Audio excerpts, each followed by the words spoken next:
Olá, meu nome é Otávio Cia, eu sou médico coloproctologista, sou titular da Sociedade Brasileira de Coloproctologia desde 2011 e tenho muita experiência na área de cirurgia coloretal e principalmente colonoscopia. O tema que eu escolhi para a gente conversar um pouco hoje é sobre a prevenção e o rastreamento do câncer coloretal.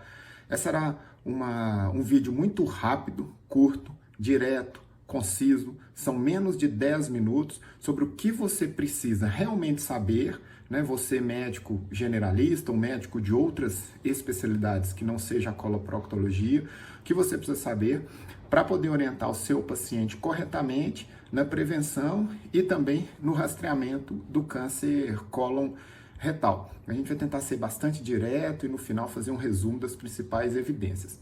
Para essa aula nós baseamos principalmente na US Preventive Service Task Force, que é uma força-tarefa americana baseada em evidências, né, que tenta promover algumas atitudes para a prevenção do câncer de intestino, e também na famosa base de dados UpToDate, onde também há forte evidência científica no que nós vamos falar.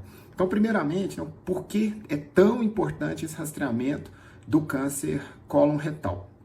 Esses dados são do INCA. Por que é tão importante esse rastreamento do câncer cólon retal? Esses dados são do INCA, do ano de 2023, muito atualizados. E o que a gente observa? Câncer de cólon e reto é o segundo câncer mais comum nos brasileiros e também nas pessoas do mundo. Então, isso é uma tendência mundial. Em homens, ele fica apenas atrás do câncer de próstata e em mulheres, atrás apenas do câncer de mama. Então, é um tumor de alta incidência, por isso esse nosso esforço, né, e o esforço de estar aumentando, aparecendo mais precocemente, né? É um câncer classicamente de pessoas de mais idade, né? Pessoas a partir da sexta, sétima década, mas observa-se uma tendência muito clara desses tumores aparecerem em pessoas mais jovens, né? Começando a aparecer aí na casa dos 50 anos, 40 anos, né? Dependendo, até mais precocemente. Então, essa é uma observação. Mudaram algumas diretrizes, né? Principalmente a diretriz de início do rastreamento, justamente por isso, por essa tendência de aparecer mais precocemente. É isso que a gente vai mostrar. Classicamente, idosos, como a gente já falou, né? Classicamente, você vê que tem um aumento grande, quinta, sexta, sétima, oitava década de vida, mas começa a observar esses tumores a partir aí dos 40 anos, em alguns casos. E o câncer de intestino, ele é um câncer onde nós podemos claramente fazer a prevenção. Diferente, por exemplo, da mama e de próstata, que nós fazemos detecção precoce. Então é importante, né, que o colega médico entenda essa diferença. Uma coisa é prevenção, que é o que nós fazemos com o intestino. Outra coisa é detecção precoce. As duas são importantíssimas. Mas no câncer de intestino, nós temos claramente uma janela de oportunidade para poder fazer a prevenção. Por quê? Essa sequência, adenoma-carcinoma, é muito reconhecida, é clássica e é consagrada. Ou seja, né, traduzindo em outras palavras, o câncer de intestino, ele não começa como câncer. Ele começa como um pólipo benigno, um adenoma, que vai sofrendo mutações até transformar-se num câncer. Essas mutações são lentas, né? Essa transformação, essa degeneração de adenoma em carcinoma também é lenta, o que nos dá uma janela de oportunidade para quê?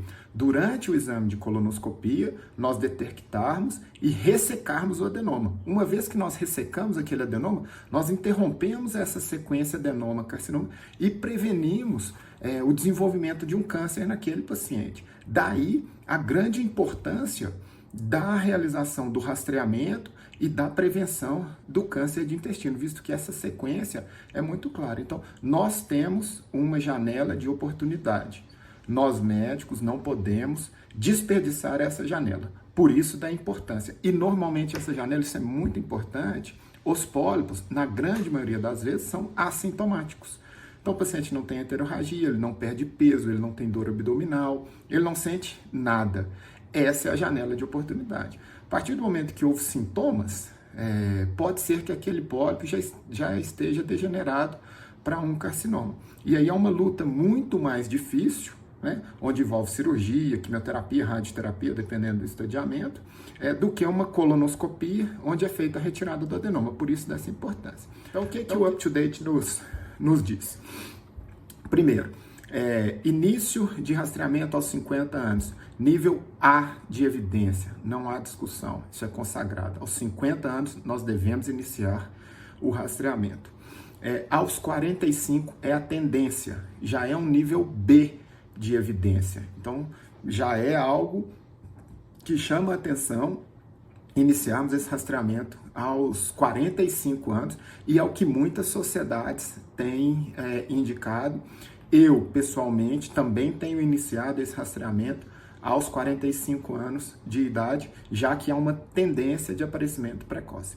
E nós temos várias formas de iniciar aos 45 anos. A evidência indica que nós podemos fazer exame de sangue oculto anual, podemos fazer a colonoscopia virtual, né, a colografia a cada 5 anos, uma retossigmoidoscopia flexível a cada 5, uma retossigmoidoscopia flexível a cada 10, mais exame de sangue oculto anual, ou a colonoscopia de rastreamento a cada 10 anos. Cada um desses tem suas vantagens e desvantagens. Desses três, a colografia, que é a colonoscopia virtual por tomografia, eu vejo vários problemas com ela. Dois principais: precisa de um preparo de cólon igualzinho uma colonoscopia. Segundo, se detectar o pólipo, o paciente tem que ir para a colonoscopia inevitavelmente. Então, não vejo vantagem nessa colonoscopia virtual, uma vez que tem que fazer preparo e uma vez que, às vezes, o paciente vai ter que fazer a colonoscopia de todo jeito. Retossigmoidoscopia flexível vê somente o cólon esquerdo, então não detecta os tumores de cólon direito. Eu acho que ela vai acabar caindo em desuso também como rastreamento. Então sobra aí o sangue oculto nas fezes, que é um ótimo exame, e a colonoscopia.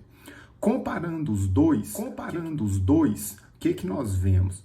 Que o sangue oculto nas fezes tem uma sensibilidade muito menor do que a colonoscopia, principalmente para pólipos.